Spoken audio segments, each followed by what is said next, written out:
And today we're going to take two 7-inch squares and make them into 4 half square triangles and ultimately this pinwheel block. So how are we going to do that?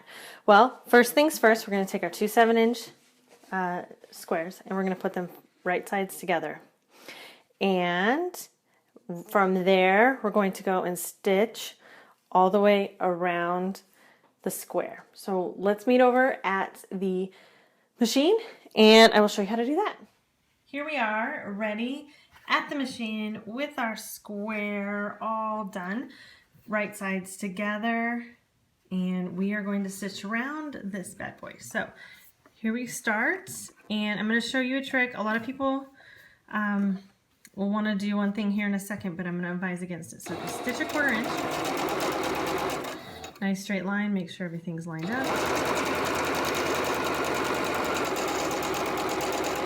Now you're going to be tempted to eyeball it, pivot, and turn. I highly recommend against it just because you want crisp seams and it gives you a guide when we go to cut it later. So stitch through, pull it off, trim it. If you're a beginner, definitely trim it.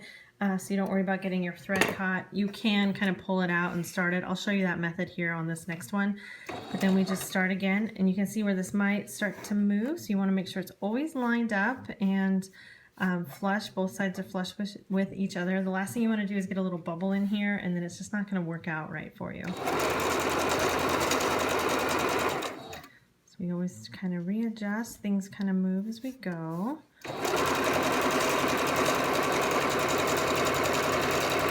Okay, so I'm going to come off the end and then I'm just going to kind of loop my finger around and pull the thread down and just hold it away, and then you can start again without having to cut. It does waste a little bit more thread, but depending on what you're doing, it can work out just fine. So we're going to continue.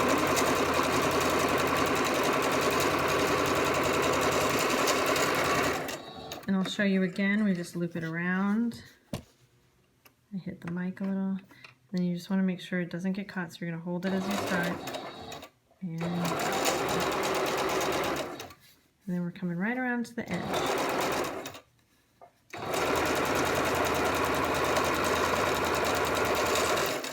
Okay, and we're going to come back here. We're going to take the time. You really don't necessarily need to, but you can trim off these corners.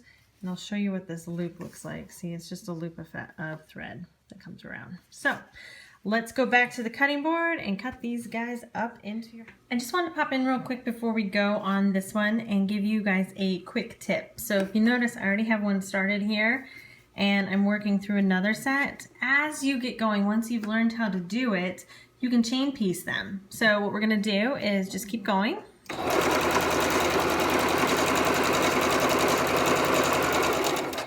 And then instead of looping my fabric, I am just going to grab the next one, which you can see here I've already started, and then you always want to have the stitching on top as you go around, so you're going to go around it clockwise, counterclockwise, and we're just going to grab the next one and go, and you still want to make sure it's all lined up.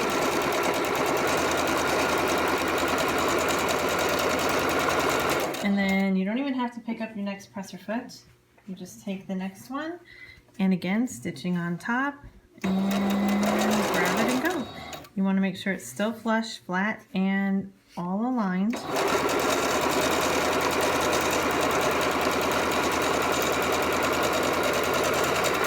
And this is how you can get quite a few done at once. So you see I have all of my squares here, and then I trim them again. And that's how you do your chain stitching. You just trim between. And then I'm just going to start up here on the next round. And again, stitching on top, but it's the only one left, so there's no other way to do it.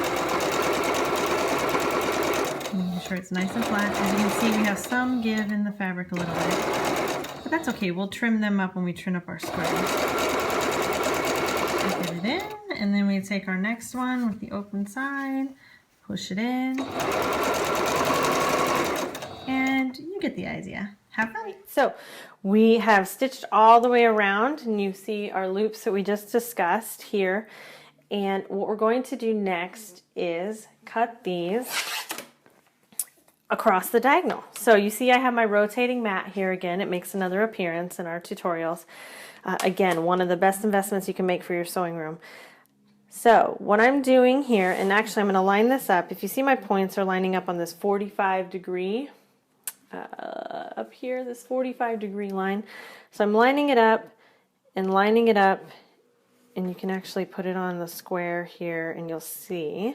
That's one way you can do it. You can also, honestly, as I mentioned, we came off the corners to make that point, and that gives you a perfect 45. Notice how I'm lined up on the 45, in theory, lined up on the 45, and I'm hitting through the points. So then we're going to take our rotary cutter and go straight through, lift up your ruler. I'm rotating your mat. As I always mention, you can do this on the side of the table with your larger mat and just rotate your body yourself and do it. So now we're going to line up again on the 45, just like this. And then make sure we're lined up here too. Make sure your block's lined up. Okay. I always take extra care in measuring because once you cut, you can't go back. Just like a carpenter, measure twice, cut once. All right, and then we go through here. And are you ready for this?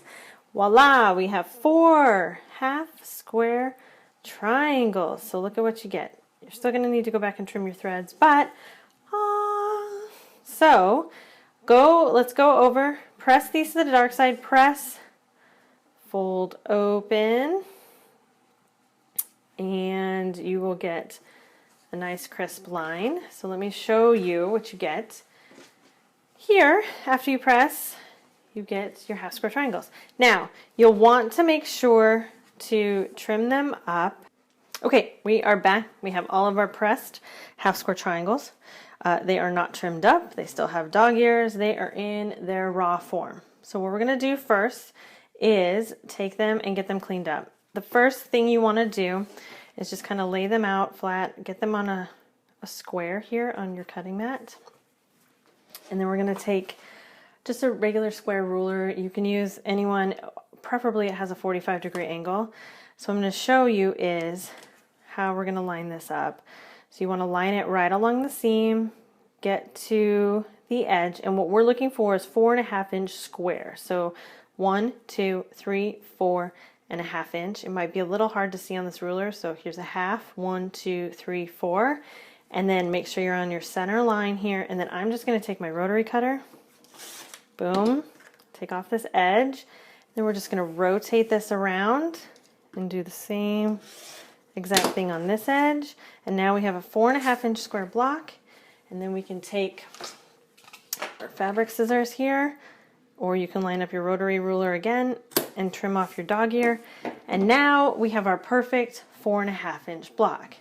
So with that said, let's do the layout of the block, assuming you've already trimmed all of your other dog ears, which I happen to have done.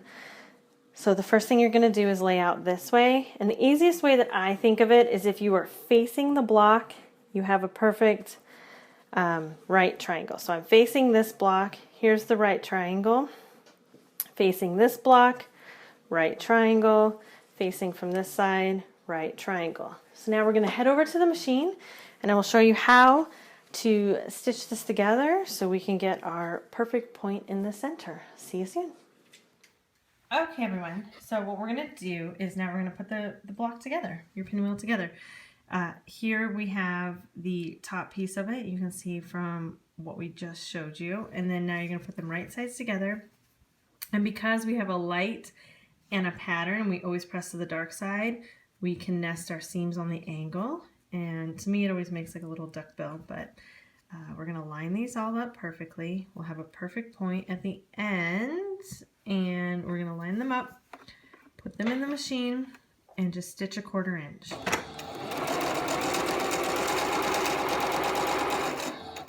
Sometimes you have to adjust. Okay, and then I always trim both sides of my thread so I don't have to worry about it later. And then you're going to go press it open, and we'll come back, and here's the top piece. And you can see down here at the bottom where there's a spot for a 1/4 inch seam. from here to here. So taking that into consideration, we're going to do the bottom piece, which is the exact same method. I'm going to nest the seams. I'm starting from the top this time. And we'll go through. Get it started. I just switched out my needle, so. Okay, and then on this side, again, on the bottom, we have those two items. So we're gonna go press those open and put these two pieces together. All right, pieces have been pressed. So now we have our top and our bottom, and we're gonna put them together. Now with this quilt, like I've mentioned a few times, as long as you always press to the dark side, then you will be able to nest your seams throughout the entire quilt. Same thing is true here. We have our right sides together. We can nest the center point, and by nesting that center point, we're going to ensure a matching seam every time. You can pin it if you don't feel comfortable just working with the fabric. I suggest for every beginner you pin. We're just going to go right through here.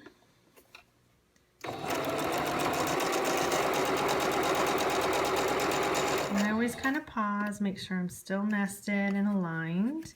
You can be nested and not aligned. So, and then we're just going to follow our 1/4 inch seam.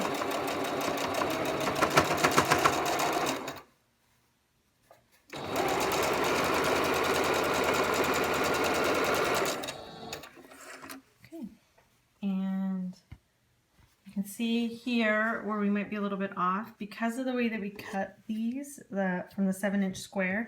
Sometimes you're just going to have to trim up based on the give of the fabric and things of that nature, but it's always a good practice to do that anyway, so you get uniform blocks when you go to put all of them together. And there you have it. We've completed our 3rd block in the series. I think this quilt's coming along nicely, don't you? Up next, we're going to go over 1/2 square triangles from a jelly roll or 2.5-inch strips. I hope you'll join me over there. See you soon.